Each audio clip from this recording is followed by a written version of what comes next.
ఈ వీడియోలో మనం ఇప్పుడు ఫర్ ఎగ్జాంపుల్ చూడండి. ఏదైనా గేమ్ గానీ, ఏదన్నా ఫైల్ గానీ అంటే సాఫ్ట్‌వేర్ గానీ మనం డౌన్‌లోడ్ చేసిన తర్వాత ఏంటంటే, దాని ఐకాన్స్ ఇస్తాడు. దాని ఐకాన్ ఏంటంటే కనిపిస్తది మనకి. ఇప్పుడు ఫర్ ఎగ్జాంపుల్ ఈ గేమ్ ఉంది పబ్‌జీ. దీని ఐకాన్ మనకు కనిపిస్తుంది. కానీ కొన్ని గేమ్స్‌కి ఏంటంటే అంటే ఫైల్ ఎర్రర్ వచ్చినా లేపోతే ఏంటంటే కొన్ని ఫైల్స్ కరప్ట్ అయినా గూడా ఏంటంటే ఇక్కడ ఉంది కదా! జీటీఏ గ్రాండ్ థెఫ్ట్ ఆటో వి ఇలా కనబడిద్ది. ఇలా గాని లేపోతే వేరే పిచ్చి ఐకాన్ ఏదో ఒకటి వచ్చిద్దనమాట. ఇప్పుడు ఇది ఉంది 4 ఇలా కనబడదు. సో, ఇలా కనబడతది. ఇలా కనబడుతున్నప్పుడు ఏంటంటే మనం ఆ ఐకాన్ ఎలా చేంజ్ చేసుకోవాలో చెప్తాను చూడండి. రైట్ క్లిక్ ఇచ్చిన తర్వాత మనం ప్రాపర్టీస్ ఉంది కదా! ప్రాపర్టీస్‌లోకెళ్ళిన తర్వాత ఇక్కడ ఆప్షన్ మీకు కనబడతది చేంజ్ ఐకాన్ అని చెప్పి. ఓకే ప్రెస్ చేసిన తర్వాత ఇక్కడ కొన్ని ఇస్తాడు. బట్ ఏంటంటే మనకి కస్టమైజ్ చేసుకొని పెట్టుకోవచ్చు. ఏదైనా సెట్ చేసుకోవచ్చు. మనం సెపరేట్‌గా కస్టమైజ్ చేసుకొనైనా పెట్టుకోవచ్చు. కానీ మనం కస్టమైజ్ చేసుకొని ఎలా పెట్టుకోవాలంటే, ఇప్పుడు నార్మల్‌గా మనకి పీఎన్‌జీ గానీ, ఇమేజ్ ఫార్మాట్స్ ఉంటాయి కదా! ఆ ఫార్మాట్స్‌తో ఏంటంటే మనం ఐకాన్‌లా సెట్ చేయలేం. సో, దానికి వేరే ఫార్మాట్ ఒకటుంటది. సో, మీకు చూపిస్తాను. For example okay. అదొచ్చేసి జీటీఏ 5 కదా! జీటీఏ 5 లోగో ఆర్ ఐకాన్ అని కొట్టండి. మీకు ఆన్‌లైన్‌లో దొరుకుతాయి. ఓకే. ఇది ఉంది కదా! ఓకే. డౌన్‌లోడ్ చేసుకోండి.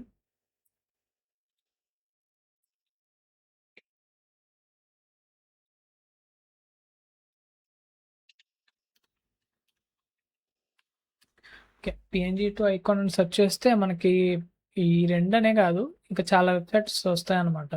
అంటే పీఎన్‌జీని ఐకాన్ లాగా కన్వర్ట్ చేసుకోవడానికి ఐకాన్ ఫార్మాట్‌లో. ఓకే. ఇది యూజ్ చేద్దాం. ఓకే. ఫ్రమ్ డివైస్ మనం డౌన్‌లోడ్ చేసింది ఇదే కదా! ఓకే. ఓపెన్ చేయంగానే మనకి అవుట్‌పుట్ అడుగుతాడు. అవుట్‌పుట్ ఏంటంటే మనకి ఐకాన్ కావాలి కదా! ఒక్క నిమిషం.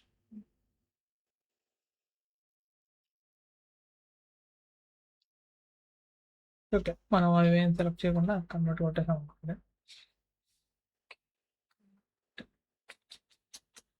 కొంచెం టైం పడతది.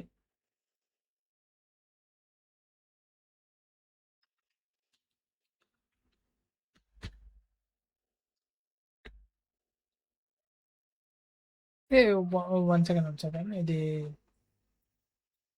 పీఎన్‌జీ టు జేపీజీ అండి.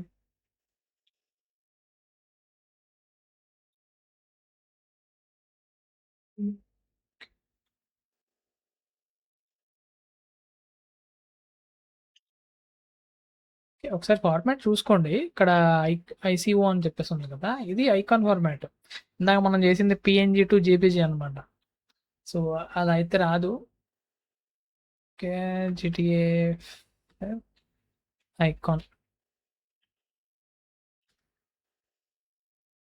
డెస్క్‌టాప్ మీద పెడదాం. సేవ్ చేసుకున్న తర్వాత ఇప్పుడు మనం ఇక్కడ బ్రౌజ్ ఉంది కదా! ఇందాక ఓపెన్ చేసిన విండోనే బ్రౌజ్ ఉంది కదా! బ్రౌజ్ మీద క్లిక్ చేస్తే మనకి ఇందాక మనం చేసాం కదా ఐకాన్. ఓకే. సెలెక్ట్ చేసుకొని ఓకే చేసి అప్లై చేస్తే చాలు. ఓకే.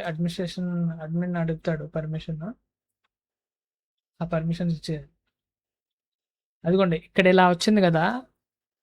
మనం చేసింది అలాంటి క్వాలిటీ అనమాట. సో, అందుకని అలా వచ్చింది. కొన్నేంటంటే వైట్ బ్యాక్‌గ్రౌండ్ కాకుండా ట్రాన్స్‌పరెంట్ అంటే వితౌట్ బ్యాక్‌గ్రౌండ్ ఉంటాయి. సో, అది సెలెక్ట్ చేసుకుంటే మనకి ఇది ఎలా కనబడుతుందో అలా కనబడుతదనమాట. ఇది యాక్చువల్‌గా అయితే. సో, అలా